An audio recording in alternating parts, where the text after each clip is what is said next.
When you look at the images of Allied aircraft from D-Day, there is one thing that stands out greatly, and that is the massive invasion stripes present on almost every Allied aircraft, and you might be wondering why they were used and for how long. In 1944, in the months leading up to the Allied invasion of Nazi-occupied France, the Allied planners of Operation Overlord realized that on the day of the invasion, the skies over France would be filled with hundreds of Allied aircraft of all shapes and sizes, transports, close air support, light fighters, heavy fighters, and so on.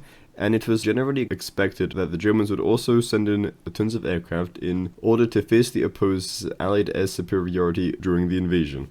Planners feared friendly fire from Allied vessels and troops, as there was an already existing system in place for identifying friendly aircraft, which is the Identification Friend or Foe, or the IAF system.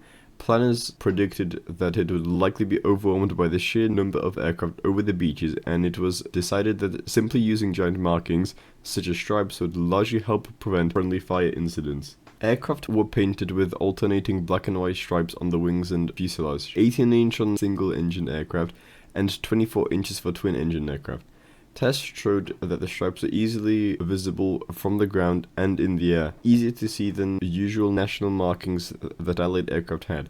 So a simple order of, if it ain't got stripes, shoot it down, could be given out to Allied gunners and pilots. For fear of the Luftwaffe getting wind of the scheme and confusing the issue by painting their own stripes, the plan was a closely guarded secret. The only aircraft to not feature the stripes were the heavy 4-engine aircraft used by both the RAF and the US Air Force, such as the Lancaster and B-17 bombers, as the Luftwaffe simply had very few aircraft which were of comparable size, so it was decided that friendly fire incidents would not occur with these aircraft.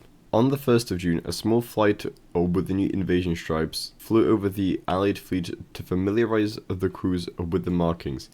The orders to paint the stripes were finally issued on the 3rd of June to troop carrier units and on the 4th of June to the fighter and bomber squadrons. This was just 2 days before D-Day, and due to the short time that the crews had to apply the stripes, they were often not perfect. However, they were good enough to serve their role.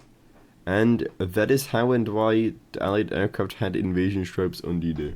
In the following months, especially as air superiority became pretty much complete, they were ordered to be removed, and by the end of 1944, they were pretty much gone everywhere except in a few places. And that's all for this video. Unfortunately, I've not really been able to implement most of the improvements that you guys told me to implement over DMs when I sent you the first video.